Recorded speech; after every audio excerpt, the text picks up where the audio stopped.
Everyone says ETFs are cheaper than mutual funds, and on paper, they actually are. Lower expense ratios and the flexibility to trade anytime. But here's the real question. Are ETFs always the better deal? Or are there situations where a mutual fund, despite being costlier, can actually make you more money or offer more peace of mind? Let's take a real example.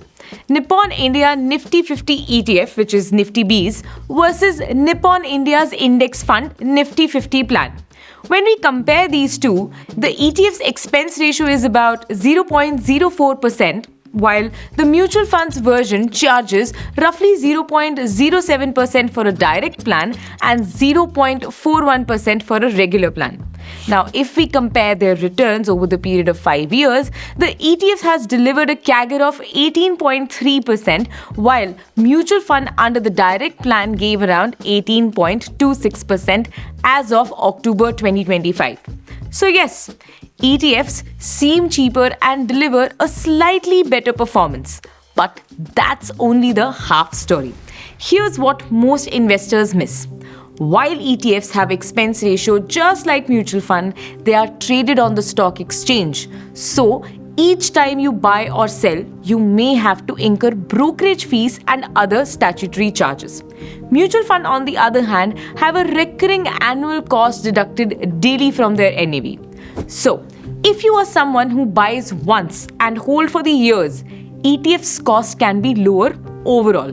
But if you are investing small amounts regularly, like an SIP of say 2,000 every month, those additional fees each time can eat into your returns. Then comes the premium problem. ETFs trade at market price, which can differ from their NAV. If an ETF is in high demand, you might buy it at a premium, paying more than what the underlying assets are worth. For example, during a volatile market, many Nifty ETFs trade 0.5 to 1% above their NAVs. Although you can check whether the ETF is trading at fair value by looking at an indicative NAV, also known as INAV, that mutual fund companies typically publish on their websites regularly. That should give you an idea. To understand the difference between this NAV and INAV, you can watch this video. Link will be in the description below. Now, in contrast, mutual funds always transact at NAV, no surprises there. And finally, liquidity. Many ETFs in India, especially thematic or international ones, see low trading volume. Imagine wanting to sell 5 lakh worth of ETF unit, but there aren't enough buyers. You may need to sell at a discount. With mutual funds, redemption happens smoothly directly with the AMC. So, while ETFs look cheaper on the paper, mutual funds score higher on liquidity and ease. In case you are confused, let's refresh your memory and quickly understand what a mutual fund is and how it is different from an ETF. If you already know this, then you can skip this section as the next one is very important. A mutual fund collects money from many investors and invests it in a basket of securities, stocks, bonds, or a mix of both. The key advantage here is simplicity. You don't have to track the market every day. A fund manager does that for you.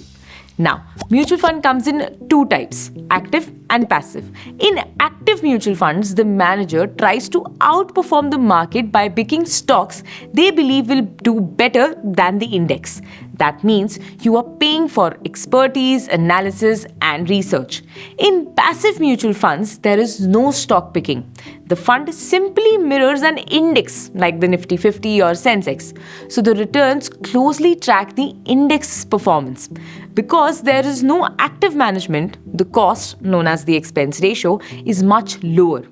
Index funds were what we were talking about during the earlier comparison with ETFs. When you invest in a mutual fund, you do it directly from the fund house or through an investment app. Having a Demat account is not mandatory, but one key thing to remember is your transaction happens at the day's closing NAV, which is the net asset value, which is decided after the market closes. Now talking about an ETF, it works almost like a passive mutual fund. It also tracks an index like Nifty 50 or Nifty Next 50, but the way you invest in it is completely different. ETFs are listed on the stock exchange and you buy or sell them just like shares in real time during market hour through your trading and demat account. The price you see on the screen is what you get. It changes throughout the day based on demand and supply. Now, the question is, should one not invest in ETFs? Well, let me tell you when one should choose ETFs over mutual fund. 1. When you are investing larger lump sum amounts and want to minimize annual cost. 2. When you already have a demat account and are comfortable buying and selling on the exchange. 3. When you want to track an index like Nifty 50 or Sensex at the lowest possible cost. 4. When you prefer real-time control, the ability to buy and sell instantly at market prices. 5. When you want to avoid exit loads or redemption delays that mutual funds may have. 6. When you want intraday liquidity and flexibility to adjust your portfolio anytime during the market hours. And lastly, when you are building a passive, low-maintenance, low-cost portfolio without depending upon a fund manager's active decision. But mutual funds still make a lot of sense for many investors. Here's when you should choose a mutual fund over an ETF. 1. When you want to invest small amounts regularly via SIP. 2. When you don't have a demat account or don't want to manage market trades. 3. When you prefer set and forget simplicity, no tracking market price or liquidity. 4. When the ETF's trading volume is low, mutual fund ensures smooth exit. 5. When you want active management, ETFs are passive, at least as of now, but mutual funds offer both. 6. When your goals include tax saving, ELSS or hybrid investing, which is only available in mutual funds currently. And lastly, when you value price certainty, you always buy or redeem at NAV, not at fluctuating market prices. Now that you know the basics of what mutual fund and ETFs are, let's look at how both of them have grown in India and across the world. Globally, ETFs have exploded. The total ETF assets crossed $12 trillion in 2024 according to BlackRock. In India too, they are growing fast.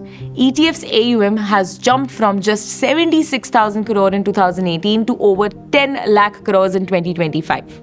But mutual funds still dominates as their AUM stands more than 6 times than ETF's AUM. SIP inflows hit record highs and equity mutual funds continue to be the preferred route for most Indian investors.